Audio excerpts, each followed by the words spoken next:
Good morning, everybody. Welcome back to day 2 of our inaugural Human Rights Summit. Yesterday was really a phenomenal day with a lot of stimulating and productive discussion, and today promises more of the same. But we have a packed schedule, so we want to get right to it. You heard me say often, I think, that at Human Rights First, we are a strong believer that the frequent bipartisan cooperation on human rights is often overlooked. We're trying to draw more attention to it and build it stronger, and that there's great potential for more of such cooperation. That's one of the primary goals of this summit, to identify and create consensus behind concrete solutions. Several years ago, I was privileged to be part of a task force sponsored by the Council on Foreign Relations on immigration reform. And it was a star-studded cast, and in a way, today is a reunion of sorts. One of the things that I was struck by in that experience was how quickly a very diverse, politically and in every way, task force came together around concrete solutions and agreement about a way forward. And so today, we are privileged to have the two leaders of that task force and many of the members with us. We're going to open with a video message from one of those leaders of the task force who was unable to be with us today. Governor Jeb Bush has written a book called Immigration Wars: Forging an American Solution, which is based on his experience as two-term governor of Florida. Here is his message. Hi, this is Jeb Bush. I am really sorry that I can't be with you in person today at the summit sponsored by Human Rights First. Immigration is part of our heritage as a nation. And refugees who come to our shores because we're an open, compassionate society have played an incredible role in the development of our own country and sends a signal of human rights around the world. At a time of great discord politically in our country, it's important that we now begin to find solutions to bring about comprehensive immigration reform and validate one more time this great American notion of protecting refugees and those seeking asylum in this great country. I hope that you all will continue to play a really important role as we work towards crafting comprehensive immigration reform in our country. God bless you all. Enjoy the summit. Our first speaker, this is the game plan here, is we're going to hear from Representative Zoe Lofgren, and then she has graciously agreed to stay for as long as she can to join the panel discussion, which I'll introduce in a moment. But first, I want to say a few words about Representative Lofgren, who is, as you all know, one of the country's leading advocates for the rights of refugees and other immigrants. Every time there's an effort in Congress to make the immigration system more humane, more fair, Zoe Lofgren, the ranking Democrat on the House Subcommittee on Immigration Policy and Enforcement, is at the center of it. Whether she's introducing the Refugee Protection Act, which we worked so closely with her in her office on, or championing the DREAM Act, or seeking to end discrimination against gay and lesbian immigrants, Representative Lofgren is at the forefront of the effort to ensure that the United States lives up to its historic and rightful role as a safe haven for those seeking to begin new lives here in safety and freedom. And her commitment to protecting human rights extends to a broad range of issues. For example, she's one of Congress's most prominent champions of a free and open internet. She was the first in Congress to speak out against the Stop Online Piracy Act, or SOPA, which was eventually defeated. And she introduced 2 important bills, one to protect the privacy rights of internet and wireless users, and another to protect the internet from government interference. We've worked very closely with her and her staff in the past, and we look forward to working with her in the future as we forge a bipartisan consensus ahead on this important issue. Please welcome Representative Zoe Lofgren. Well, thanks very much for that very gracious introduction. As I was coming in, people said, well, have you been prepped for this? I said, it's about immigration, right? Because I spend, especially now, a lot of my time thinking about and talking about immigration. And why is that? we have a system, an immigration system, that is fundamentally broken. It is not working for American businesses or American families or employees. And the clearest evidence of that broken system are the 11 million, estimated 11 million undocumented immigrants who currently reside in the United States. Now, these people are here because the system was not designed for them to legally meet the needs that America has. And maybe the easiest way to show that is to look at the agricultural sector. In the 1940s, more than 70% of the United States workforce had less than a high school diploma. That percentage is now 10 to 15%. Well, back in the 40s, Americans were out in the field. Some of them were migrant workers. But now, of course, American workers have different ambitions, and they are fulfilling those ambitions. What happened? The Bracero program ended, and there were many flaws with that. But the government really didn't make any provision for agriculture. And even though we've had an H-2A temporary worker program, at its height, we only saw about 50,000 agricultural workers enter the United States under that program. And so what happened? The free market filled the gap. You'll hear later from Dr. Land, but I remember a number of years ago when I chaired the Immigration Subcommittee, and he was a witness at a hearing that we had, and I quote him all the time because I thought it was so marvelous the way he summarized our problem in just a short sentence. He said, for many years we had two signs at the border. One said, no trespassing, and the other said, help wanted. And so we have had these workers here, and it's unrealistic to think that we will simply deport all of these workers. And certainly, if we did, agriculture would collapse. We're dependent on these individuals. Now, agriculture isn't the only broken part of the system. I often hear from people who are concerned about unlawful immigration. Why don't they just do it the right way? And when you sit down with people in good faith, they don't realize there is no right way in most cases. We have 5,000 visas a year for skilled workers not based on a college diploma. We have 2 million migrant farm workers. It doesn't match up. If you have a bachelor's degree in electrical engineering and you were born in India, and your prospective employer has proven that there is no American worker who can do the job that you've been offered, you have a 70-year wait for your number to come up. If that isn't dysfunctional, I don't know what is. So we have husbands and wives, parents and children separated for years and years, skilled immigrants who cannot come and help build our economy. People, the words comprehensive immigration reform make some people nervous. What I talk about is it's a mess from top to bottom, and we need top to bottom reform. Now, there's popular support for reforming the immigration laws. We've seen the polling. Americans, by a very substantial majority, say they support it. However, we have not been able to achieve a reform program in the Congress, even though many of us have tried for a long time. And so what is the situation now? I think we have a real opportunity at this point to do top-to-bottom immigration reform.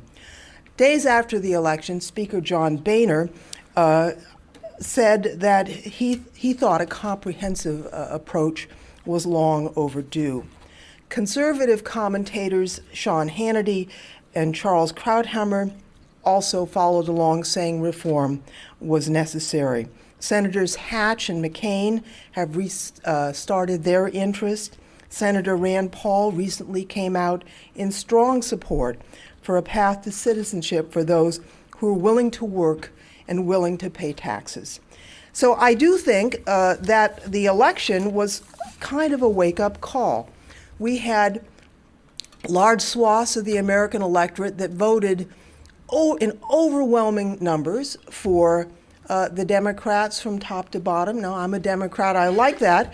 But it gives a message to the Republican Party that if they can't get right on this issue, their prospects for electing a Republican president are very dim.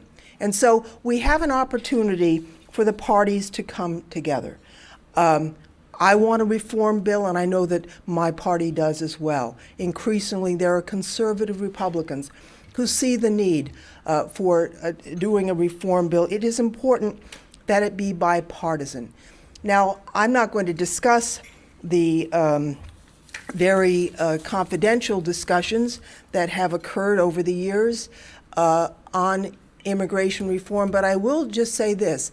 I know that it is possible to reach a substantive conclusion on a bipartisan basis.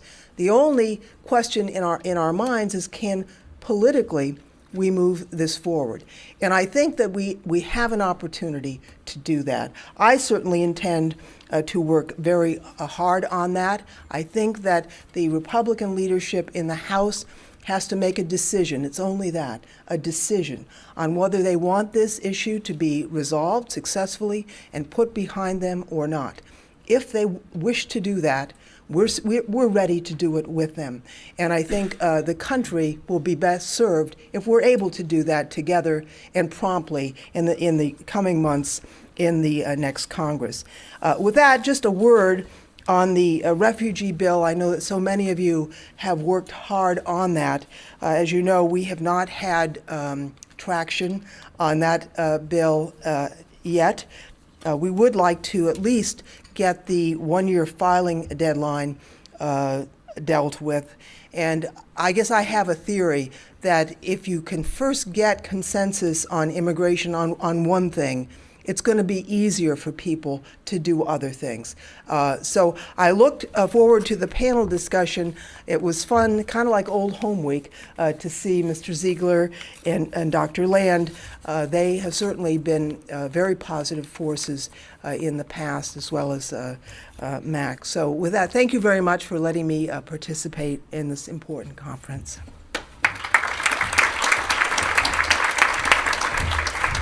I'm going to let this panel get started, but I wanted to just first introduce our moderator. I mentioned earlier the Council on Foreign Relations Task Force, and you can imagine what kind of skill it took to identify the consensus among the members of those task force, which included Dr. Land and Mr. McLarty and Governor Bush and me. And the leader of that task force and the person with that tremendous skill to bring about that consensus is our moderator today, Ted Alden. He's a senior fellow at the Council on Foreign Relations and has written extensively about the U.S. response to globalization. He's the former Washington bureau chief of the Financial Times. He's written a book called The Closing of the American Border: Terrorism, Immigration, and Security Since 9/11, which was a finalist for the J. Anthony Book Prize for Nonfiction. He's a brilliant guy, and we're really, really grateful to have him here to lead us in this important discussion. Thanks, Ted. Thank you very much, Elisa. I'm absolutely delighted to be here and delighted that you have pulled this panel together today. As Elisa mentioned, she was, along with many others, a key contributor to the 2009 Council on Foreign Relations Independent Task Force on U.S. immigration policy, which brought a lot of these folks together, alongside another comprehensive task force report that was put together in 2006 by the Migration Policy Institute and the Woodrow Wilson Center, called Immigration and America's Future. Jim Ziglar was a key member of that effort. So I'd encourage you actually to have a look at both of them. They're available online at the CFR website and at the MPI website. And I think very little has changed in terms of the issues on the table since these two reports came out. Both studies really attempted to situate the immigration debate in a broader context, that the United States is a country that has been shaped by generations of immigrants, and that openness to immigration has long been a key to our economic strength and indeed to our national security. But at the same time, we are a society that upholds the rule of law, and the presence of so many undocumented immigrants does not reflect well on our immigration system and has opened the door to a wide range of human rights abuses. As we put it in the CFR report, quote, even as the United States enforces its immigration laws vigorously, it is vital that this be done in a way that upholds core American values, humane treatment, and the dignity of the individual. As Congresswoman Lofgren mentioned, I'm delighted that she's staying here for the panel discussion. We seem to have a window here to re-engage on this issue, so I'm hoping that this discussion will be one of many that helps pave the way to a positive outcome. So I'm delighted. I will introduce our panelists. We'll have a short discussion amongst ourselves and then open it up for questions. On our far right, I guess your far left, my far right, Mac McLarty, who was the first chief of staff for President Bill Clinton, had a long and successful career in the private sector and is the president of McLarty Associates, an international strategic advisory firm. He was the co-chair of our task force effort at CFR, along with Governor Bush, who you saw in the video clip. Next to him, Jim Ziglar, who was appointed by President George W. Bush as commissioner, turned out to be the last commissioner of the old Immigration and Naturalization Service before it was folded into the new DHS. He had a distinguished career on Wall Street, served in numerous government positions, including service as the 35th Sergeant at Arms in the U.S. Senate. He was a member, as I said, of the MPI Wilson Task Force, is a senior fellow at the Migration Policy Institute, and is a board member here at Human Rights First.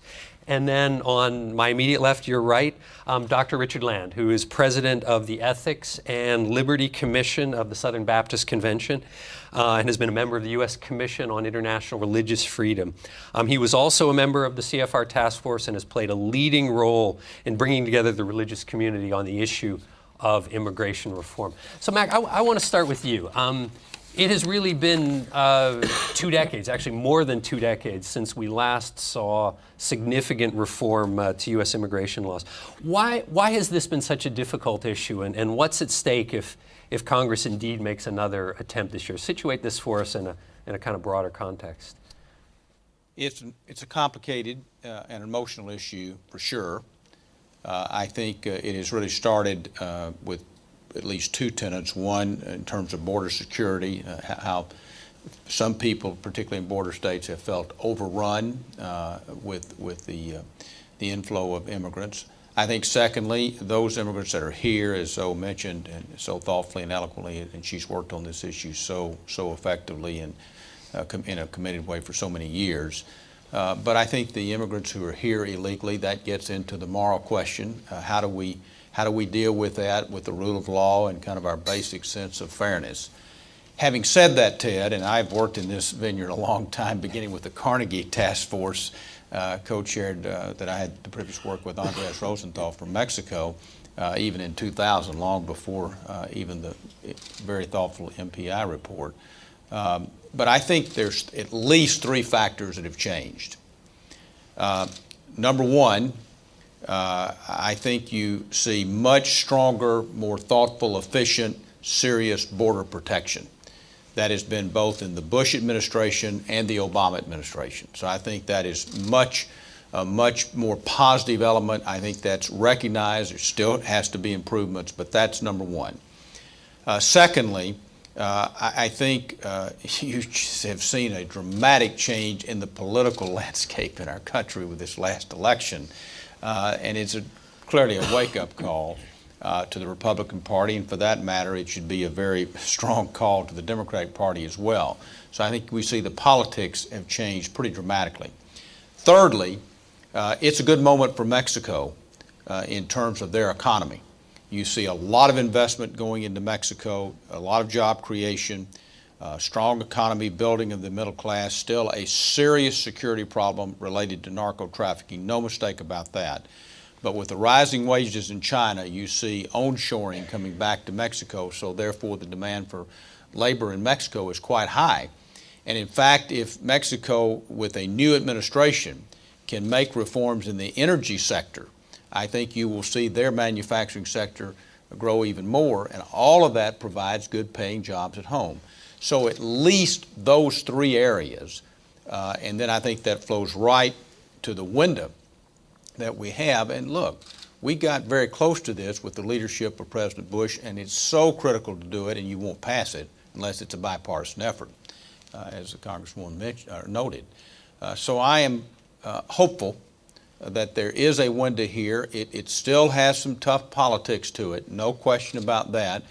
But I think there's some artful ways to achieve a principal compromise here. Thank you, Mac. Rich, I actually want to turn to you next. The hardest issue on this for years has been the status of the roughly 11 million undocumented and what to do about their presence in the United States. Very few of them appear to be going home, even in spite of the weak economy. Why has this been such a difficult issue to deal with? Why is it so hard to get past what's known as the amnesty question? Well, I think first and foremost, the American people don't trust their government to secure the border. And so they're fearful that if they extend a pathway to permanent legal status and citizenship to those that are here, that will just encourage another wave of migration. And they are concerned about reaching numbers that are difficult to assimilate, that would change the basic structure of our society. And so I think that's why it failed in 2005, in 2006. I think they tried to do it and they didn't convince the American people that they were willing to follow through with securing the border against those who would be coming later. I also think that, of course, when you're dealing with that number of people, there are a lot of Hispanics in areas of the country that have not historically had a lot of Hispanics. For instance, I've lived in Middle Tennessee now for the last 24 years, and there are probably 5 or 6 times as many Hispanics in Middle Tennessee as there used to be, which I welcome because I could get a lot better Mexican food than I could otherwise. And having grown up in Texas, that's my soul food. But I think that that's been an issue, and I think that there have been people who have exploited the issue. I mean, let's be honest here. There are people who have a vested interest in not solving the problem. Unscrupulous employers. I think the responsible business community understands the need for orderly immigration and understands the need for these workers. They obviously make a major contribution to our economy. But there are unscrupulous employers who want to exploit the labor that is available at less than market value. I think our task force report pointed out that if you had a legal process where they could become documented, that wages would rise about 12% at the lowest levels, which is that's a big economic difference for people who are at subsistence level. And I think that all of those together, with a lack of leadership in the political class, the American people are ahead of their elected leaders on this issue. They're ready for a comprehensive program that would put a pathway to legal status and citizenship for those who want to stay, and would at the same time secure the border. And I've argued that the only way to really secure the border is to secure the workplace. If you secure the workplace, you turn off the magnet.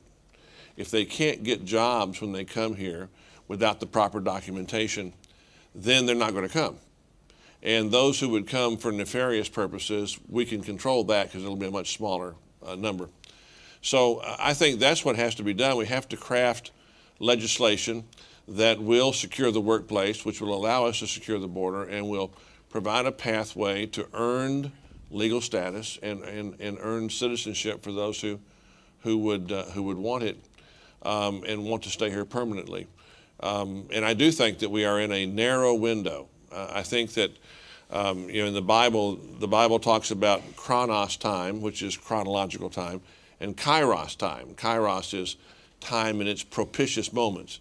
And I think this is a propitious moment. It's an opportunity, and it's a fairly narrow window where we can get this done. The country is hungry for seeing bipartisan agreement in this town, and I think this is an issue where we can achieve it, and we need to do so while we still have this moment.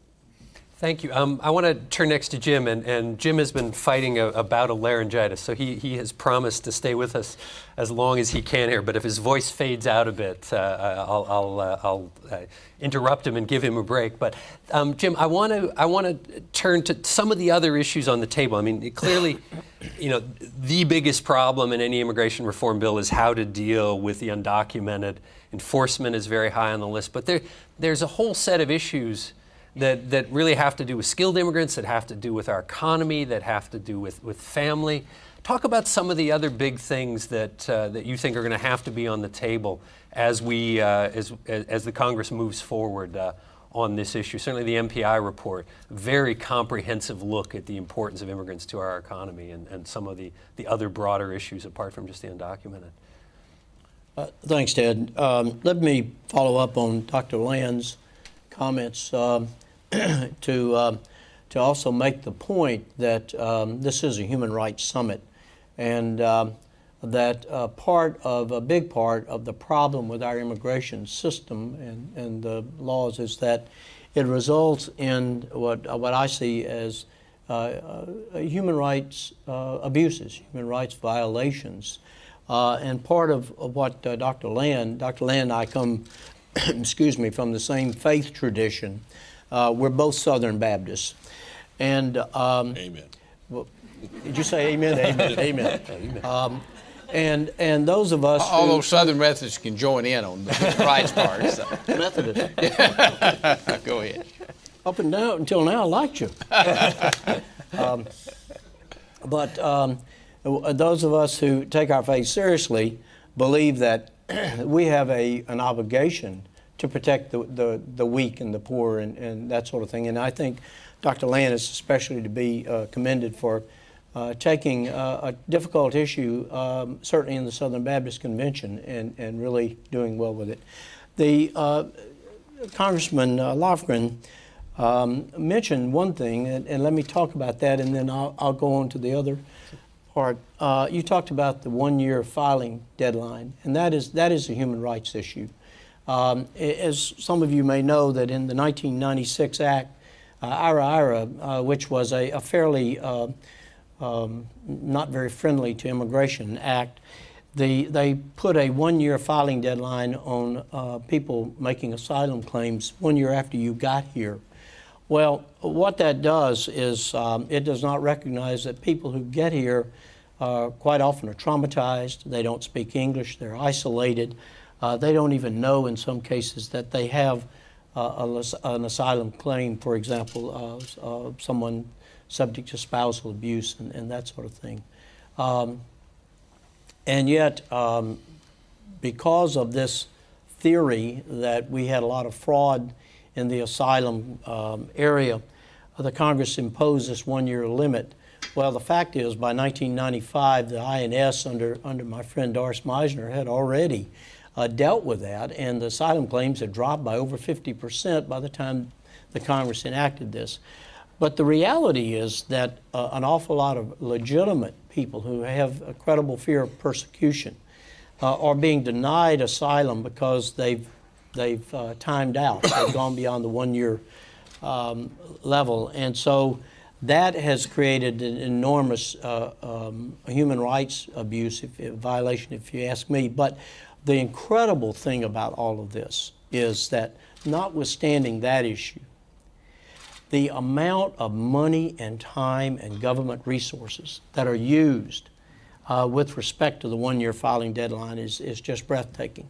Because once you've gone beyond the deadline and the asylum office denies your claim, you go into immigration court for removal proceedings. And then it's basically relitigated in that court as to whether or not the deadline was met or not met. And then the issue of whether or not you, at that point, had a credible fear.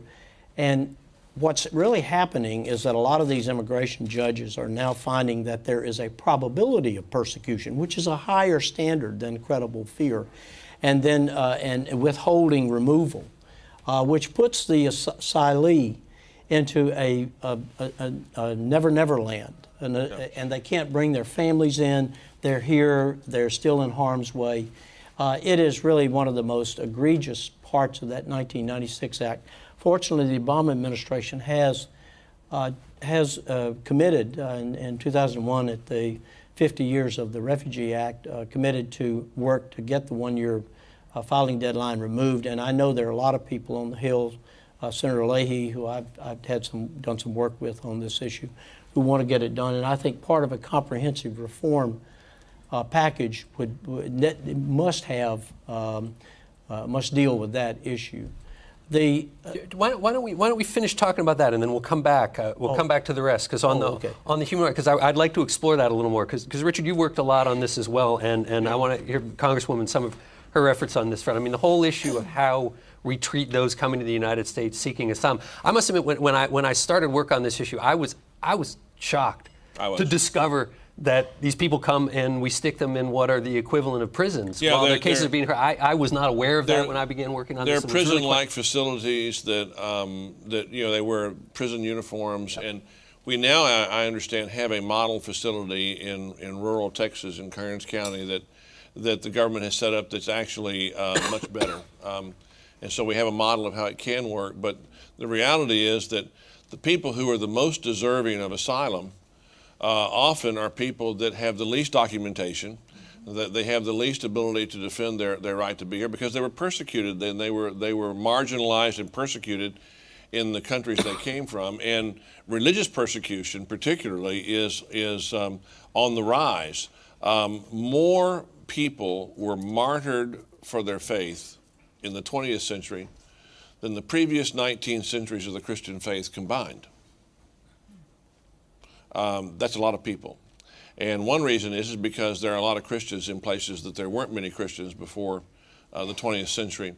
But the reality is there's tremendous need for asylum, for religious refugees as well as for political refugees, and they are often the least able to document that they've been persecuted because they've been so persecuted in their own societies. They're at the margins before they escape, and they are put into this limbo. The 1 year rule needs to go, and we need to quit putting these people in prison uniforms, in prison facilities.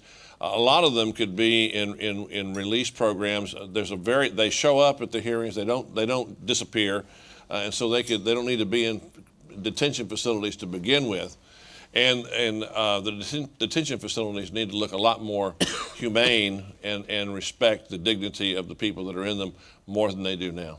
Congresswoman, how much progress have we been making on these issues, on improving the facilities, on alternatives to detention, better treatment? We've made some progress. It was a major focus of the Secretary of Homeland Security and did a top to bottom. We're not where we need to be. But going back to what Jim said earlier, so often in the Judiciary Committee, which tends to be a highly polarized committee, people who have a very restrictive view of immigration will seize on a problem. And there was once a pretty serious problem of fraud in the asylum realm. That was basically dealt with by then Commissioner Doris Meisner. But the fact that it had been fixed was completely ignored and was used as really an example to tighten this system. The idea that you escape with your life. The United States, the beacon of freedom, you make your way to the United States so you can practice your faith. And what do? We throw you in jail. It's like, how could that be what our country's policy should be?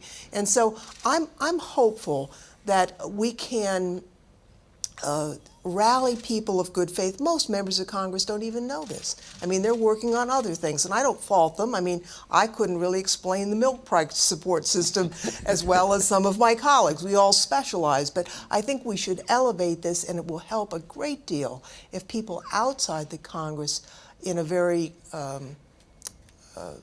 supportive way, contact members who really don't think that this is a proper thing to do. And I think we can come together if we don't allow people who have such a negative view of immigration to dominate the discussion. I don't think they're the majority in the House, and they're certainly not the majority in the country. And for too long, they've had the biggest voices. I think it's time for the more silent majority to speak up in the Congress and the country to get this right.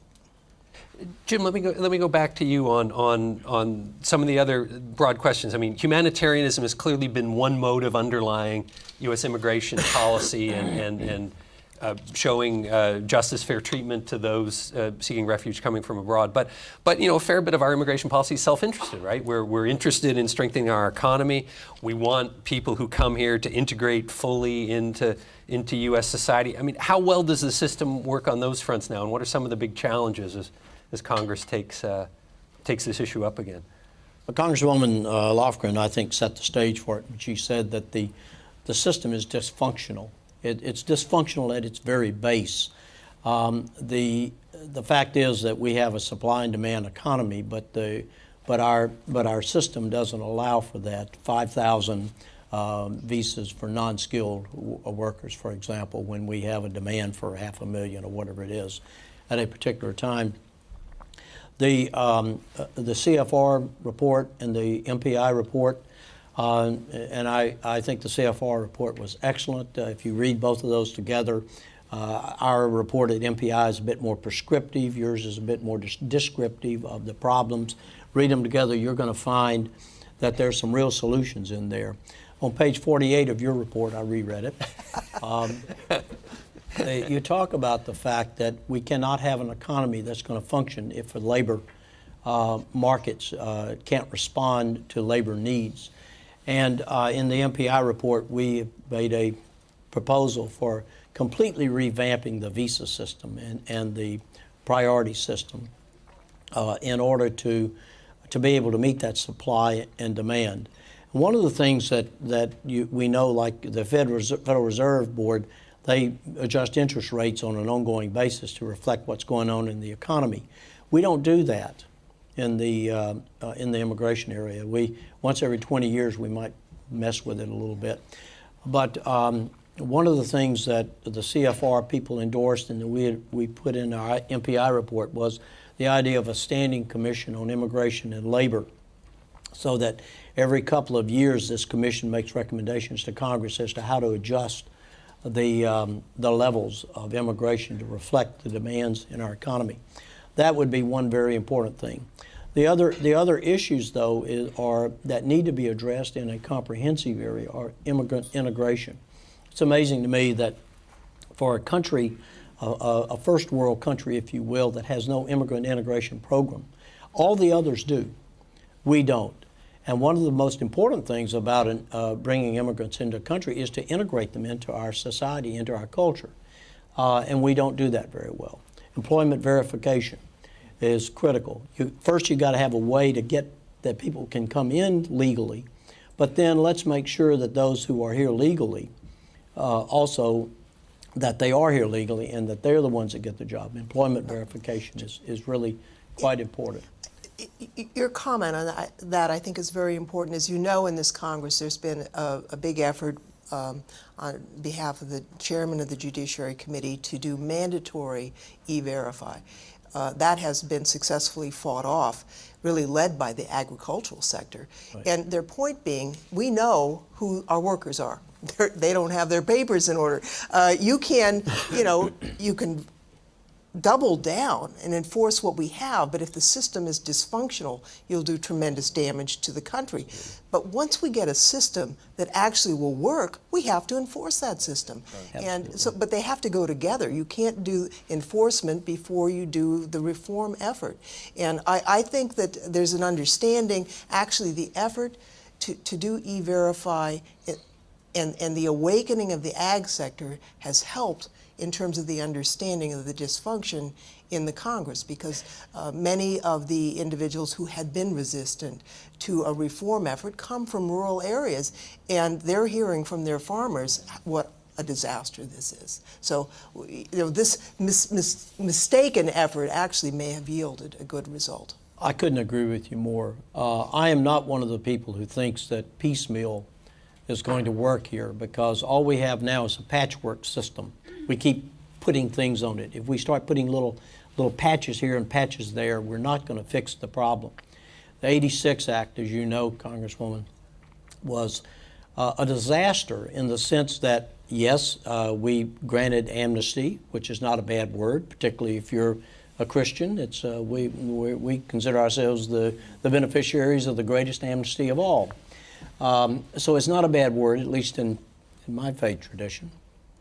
But in '86, we did amnesty and we did workplace enforcement. We did not fix the underlying system. So all we did was just sort of clear the decks, and it actually made the situation worse.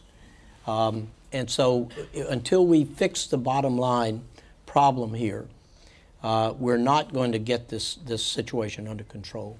I want to segue from the 86 Act and come back to Mexico, because I think one of the reasons this has been so hard is that people look back to the experience of 86. There was an amnesty. The promise was this will be a one-time thing, and then surge of undocumented immigrants coming across, mostly from Mexico, not exclusively, some coming up through Central America. You've been down in Mexico recently, met with some of the officials of President Peña Nieto, the new Mexican president.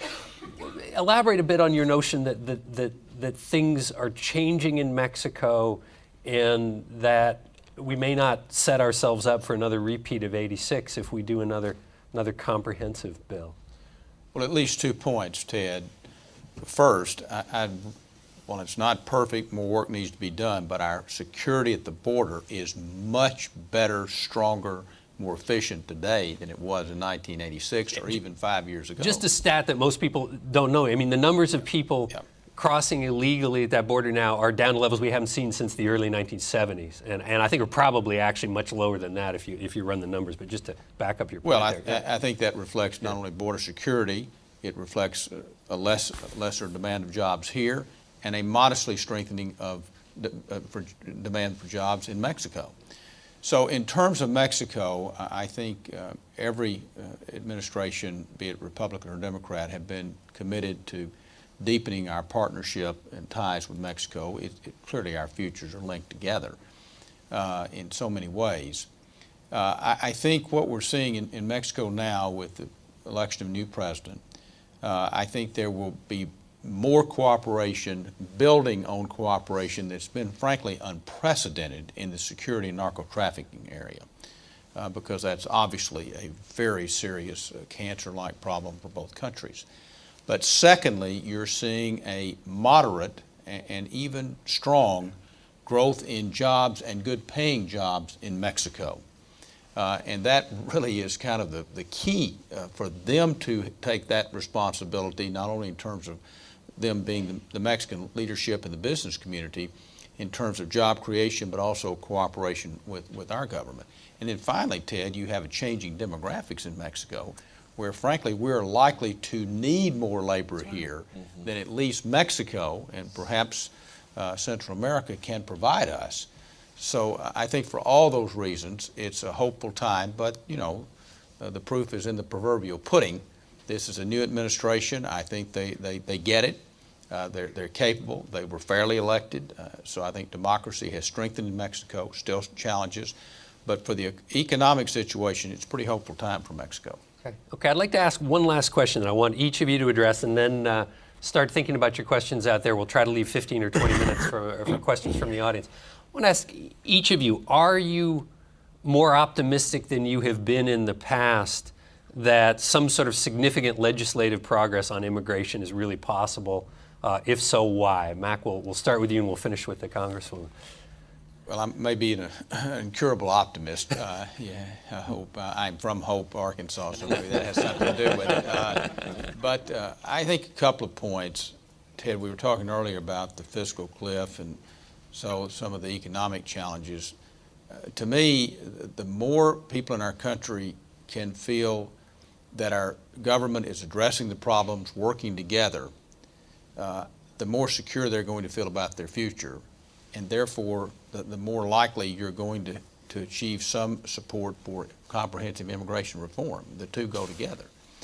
So I stand on my earlier statement. I think we have a window here after this election, particularly based on the changed political landscape, for a bipartisan effort for top to bottom, is to use Zoe's great word. I like that better than comprehensive immigration reform. Jim. Well, I am genetically optimistic, as Richard knows. Come from a family where optimism is all about. And so I am more optimistic, though, right now than I have been in the past about the possibility. I hope that we do have bottom up instead of piecemeal, because piecemeal is not going to work. And frankly, my party, Republican, they took a bit of a drubbing, and they took it because of the immigration issue. And I think that even though there are a lot of people in our party who are not necessarily going to change their view on restrictionism, some of them won't do anything different, but a lot of them will, even if they don't want to. My uncle, who just died last week, said, if you give enough people, you can get everything you want if you give enough other people what they want. Well, I think the Republicans are going to figure out that they better give other people what they want if the Republicans want to get what they want. Thanks. Richard. Well, let me preface this by saying that if I were ever going to sponsor a task force, I would try to get Ted to run it. I don't think I've ever had as much solicitous attention, individual attention, as a member of a task force than I did when Ted was running the CFR task force. It was really a quite enjoyable experience, and he did a great job of melding together a consensus from a very diverse group of people. I think we have a window of opportunity. This is what's been so frustrating to me is the building blocks of a comprehensive immigration reform policy are clear. The blueprint's there. All we need is for our politicians to act like statesmen and to take the blueprint and have the courage to construct it. Now, I am concerned because there are people in both parties who have a vested interest in comprehensive immigration reform not happening. And I think it's going to take real leadership on the part of the leaders in both parties and the president to construct a conscious coalition of the middle, of the moderate conservatives in the Republican Party and the moderate liberals or progressives in the Democratic Party, who will wall off the radicals on the right and the radicals on the left, who will try to sabotage this.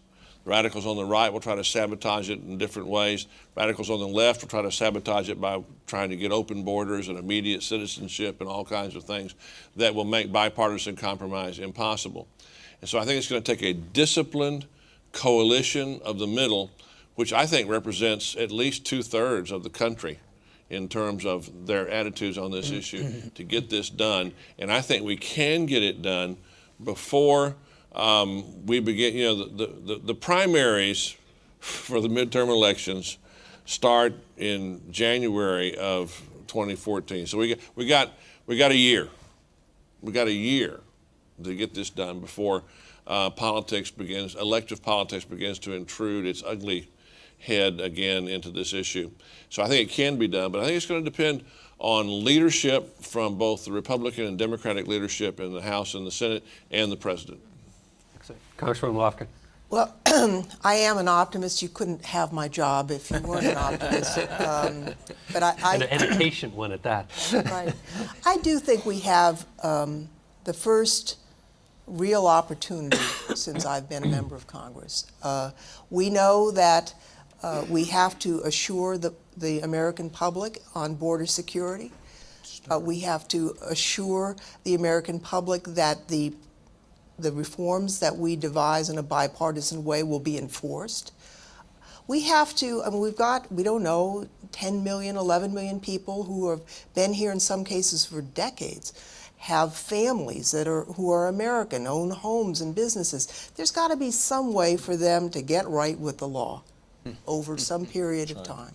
And then, you're right, Jim, when we did this in '86, I wasn't in the Congress, and there was no thought of how are we going to meet the American economy's needs in the future. And so we ended up with the two-sign problem at the border. We've got to think through that in a way that meets our needs. And I think that we have an opportunity to work on a bipartisan basis to do that. I believe that the real decision at this point is among the Republican leadership. And I think they've made a decision to move forward based on the comments made. I know that substantively we can get to where we need to be, craft a credible bill that will not necessarily be what I would write in every respect or what the Republicans would want in every, but that's sensible and workable and will serve the country well. I think we can do that, and I'd like to have it done by Easter. There's a good deadline. I like There's that. an Any optimist. reporters here? There's an optimist. When I was a reporter, I always look for deadlines. Action forcing events. I'd like to open it up to the audience for questions. I think we have microphones on both sides of the room. If you just catch my eye here, and please stand up and identify yourself if you would. We'll start back here. I can just sort of vaguely see you back in the dark there.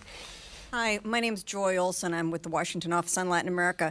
My question is one of perception as well as reality, which is that if you look at who's crossing the border, if you look at issues of terrorism related to the border, if you look at apprehension statistics in relation to the number of Border Patrol, our border is about as secure as it's ever going to be. I mean, dumping more money in general border enforcement just really isn't going to get you much. There are parts of the border where I think apprehensions are between 2 and 4 people per Border Patrol agent. So it's some guy's job to be down there for a year and catch 2 people. I mean, this isn't something that we're going to spend more money on and get greater security out of. So how do we deal with this issue of the perception that the border is not secure when in some ways it's counterintuitive because you have places like Ciudad Juarez and Nuevo Laredo with really high violence rates and some of the safest cities in the country on the U.S. side of the border. So how do you deal with this perception issue going into the debate?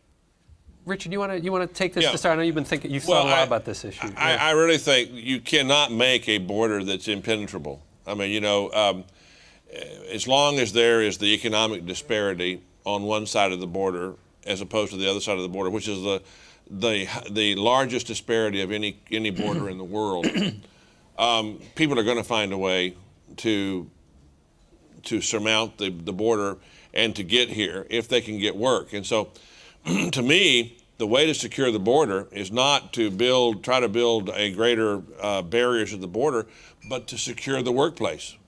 If you secure the workplace, you're going to cut the flow by 80 or 90% of people that are trying to come across. Because if they know when they get here they can't get work because the workplace has been secured, they're not going to try to come. And so then you're going to have the people that are trying to come are going to be a much smaller number, and they're going to be coming for nefarious purposes, either drug trafficking or human trafficking. And we have, I think, sufficient border security now to catch most of those. And those who would be coming for terrorist reasons. And the way you secure the border, I mean, it seems to me that this is not all that hard. You take part of the fine that you impose for people who come forward and register to start that pathway toward earned legalization, and you give them a tamper-proof identity card and use a thumbprint. I'm paranoid enough to not want to photograph. That's too much like a national identity card, but a thumbprint. Everybody has a unique thumbprint. It could be invisible except for the computer that would look at it. It would be much stronger than the E-Verify system. And then we give every American a new Social Security card, same number, but with a thumbprint. And then we say to the employers, you hire somebody who doesn't have either this new Social Security card or who doesn't have the identity card, then you're going to jail for 6 months. I assure you that would secure the workplace, and it would secure the border. I just want to say, the perception has defeated good faith efforts in the past, and I think the question you've asked is a good one. I'm not sure I know the answer. But I think Mac or Jim or someone said, you know, you've got Latino immigrants in parts of the country where that didn't used to be the case. And so their new neighbors are saying, well, there must not be much border security because these people are new. In fact, there is no net migration from Mexico to the United States at this moment. People don't know that, but that is correct. So I think we've got to look to some of our new friends on the reform effort in the media. I think of the people at Fox News when they had Lou Dobbs every night kind of demonizing immigrants. We need to ask them to help on the educational effort of what the facts are. You know, listening to the Baptists and Methodists, years ago, I had a friend in the house from a very conservative part of the country, and I said, look, there's no ethnic majority in my district. And he said, well, we got diversity too. We got Baptists and Methodists in the same town. You know, so the country is changing. It's uncomfortable for some parts of the country, and we need to be sensitive that that is part of this discussion and help people accept new Americans. And we do need to do a good job of making sure that new immigrants have an opportunity to learn English and to become the Americans they came here to be. Right. Mac, you wanted to? Ted, I think it's a key question, three quick points. Number one, we need to continue to work on securing the border. We cannot let up there. There are limits, but we've got to continue that effort, and that's got to be communicated to the American people. You have to start with that basic premise. Number two, the more Mexico can develop their economy, the better it's going to be. That will help. Three, if Mexico can make progress in terms of the narco trafficking and the security issues, which are, you know, pictures are graphic and compelling on the news, that will help also. And four, to pick up on a point that the Congresswoman made and Richard made earlier about people being in other parts of the country, we've got to work toward assimilation, in particular in areas where immigrants have not been, including in my home state of Arkansas, almost any state in the country. But that's that's opportunity and responsibility. It's responsibility on the part of the immigrants to make an effort to assimilate, learn the language and so forth, but it's, you know, certainly consistent with any values of faith that it's our responsibility to reach out and help that and support that assimilation progress. Can I ask Mac a question? Absolutely. You know, I think that we have a special relationship with Mexico. That is certainly as special as any relationship we have with any other country, whether it's Britain or whether it's Canada, maybe a more intimate relationship with Mexico than we have with any other country in the world. And it seems to me that we ought to recognize that, and we ought to encourage even greater cooperation economically and culturally between Mexico and the United States. Are we doing everything that we can and that the Mexican government wants us to do to help with the narco trafficking problem, number one? Number two, are there ways in which we could develop policies that would encourage even greater integration of the two economies that would help development of the Mexican economy? Well, there's no question that Mexico is our vecino, compañero, and amigo. They're our partners, friends, and neighbors. There's no doubt about that, and our futures are linked together. I think, Richard, we are doing a lot on the security issue across the board. I think we have to be mindful that as the United States, we can't intrude on Mexican sovereignty. We have to do it in a very thoughtful, serious, respectful manner. And there's, of course, a lot of history to complicate that relationship, as we all know. But I think Mexico is moving past the immigration issue as they now experience a much better economy, strengthening of their democracy, a long way to go in their institutions. But I think culturally, with family and faith and the work ethic, there's so much to build on. And we see it throughout the country. And what, you know, at the end of the day, in Human Rights First is just such an important organization in this regard. As we see more immigrants in our communities across the country, and I could give you anecdote and story one after the other, when people get to know each other on a personal basis, and their child is playing Little League Baseball with another person's child, it starts to put a human face on all of this. And that's where I think the country is ahead of the political leaders. So yes, we need to do everything we can, but it's coming, it's here, and it manifested itself at the ballot box this last election. Jim, you want a quick comment, and then we'll get to the next question? I think it's worth mentioning that the only country we've heard talked about here is Mexico. Good point. I serve on something called the Regional Migration Study Group that President Zedillo that's a good point. is the chair of. And we are looking at El Salvador, Guatemala, Honduras. And let me tell you, the Mexicans on their southern border have a problem like we've had on our northern border. And we are actually working with them on their border issues.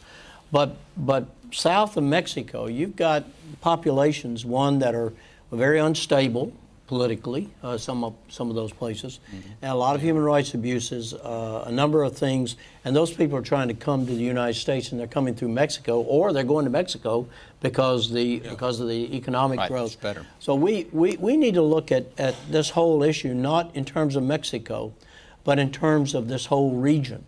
Because if we ignore Central America in those areas, we are going to have the same problem, and it's going to be, well, not exactly the same problem, but it's a problem that we cannot ignore. Asian immigration as well. Absolutely. One of the biggest increases in immigration in the West Coast is Asian You need to talk immigration. about, Ted, you'll, I'm sure, get to it because you have the skills that Dr. Lamb pointed out, but the high-end visas, we've kind of been oriented toward Mexico and Central America here in terms of the agricultural sector. But look, our economy desperately needs all the tools and ideas and creativity we can get to replace these jobs that we've lost. And part of that is innovation, technology, and if you look at the contribution by immigrants, particularly from Asia and India and other parts of the world, that's been a dramatic, compelling, positive builder of jobs in our country. And one of the big gaps is we don't have a proper visa for entrepreneurs who want to come here. It's one of the things that the CFR report talks about. This is really, the country that's going to lead the world in the 21st century is the country that can attract the greatest mass of human brain power, wherever it was born, to its country to do its research. And we started out with a head start because we're a nation of immigrants, but there are other countries competing with us. And it's been 50 years since over 50% of American PhDs in math have been American citizens. We ought to staple a green card to everyone who gets a degree, an advanced degree in a hard science. We ought to staple a green card to their diploma and plead with them to stay here and bring their families here and do their research here. Other questions? There's one right at the back here. We got a microphone. We may need to make this the last one, depending on the response. Dr. Alan Keller from NYU School of Medicine. I've had the privilege of doing a lot of work on asylum and immigration detention, including with the commissions on international religious freedom. I really appreciate that all of your leadership and that you're bringing attention to this issue, not the least of which is, why are there so many individuals or not crossing the borders? And the main indicator is because the economy is down. That's the main indicator. It's not really about our enforcement. So my questions are, one, can we shift that money from enforcement, including detention, which I think it's $2 billion a year or something, to a more humane system, one where we have a much more liberal visa program, because if you know who's here, then you can control keeping the bad people out. And can we really decrease immigration detention? And then a second issue, which I know is very volatile, is as part of the president's health care reform, it very explicitly said, we won't cover undocumented immigrants. And as a doctor who works at a public hospital, I can assure you this is incredibly penny-wise and dollar-foolish. Congressman, what are the prospects, particularly on the low-skilled side, for expanded numbers, either through a guest worker program or more permanent legal visas? How do you deal with that issue of getting more of this undocumented flow into some kind of legal channel? Again, this is really, it's a decision. That's all it is. We have worked with the administration to try and have less jail-like facilities for when there has to be a detention. And the result of that was a hearing where the chairman of the committee lambasted the administration for coddling and had pictures of what he thought was lush surroundings. They didn't look that lush to me. I mean, it is less expensive to do a home-like environment. We also incarcerate more people than we need. So obviously, if people are here legally, they don't need to be incarcerated. There's substantial savings that will flow from reform of the system. On the health care issue, I spent 14 years chairing the hospital committee, the public hospital committee when I was in local government, and I understand the problem with the Affordable Care Act omission of individuals. It was what had to happen in order to pass the bill.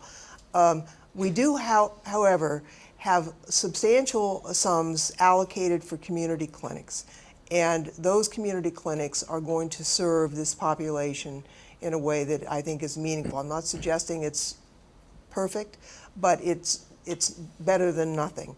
I also think that we're going to need to make, as people get right with the law, we're going to have to ask them to purchase insurance so that they can be part of this system. And that's also going to be part of this bundle of sensible results that we put together. I mean, I think, you know, part of what we've seen on the border front, it's a confidence building exercise. Yeah, you know, as Richard has pointed out, people are not trusting the government, and the effort has been to show, yeah, we can secure this border and allow some of these other positive things to move forward. I would like to thank our panelists for a tremendous discussion. This is a big issue, and there are a number of others that we could have touched on. But I, for one, am very encouraged by the possibilities in front of us. And please join me in thanking all four of our panelists for a tremendous discussion.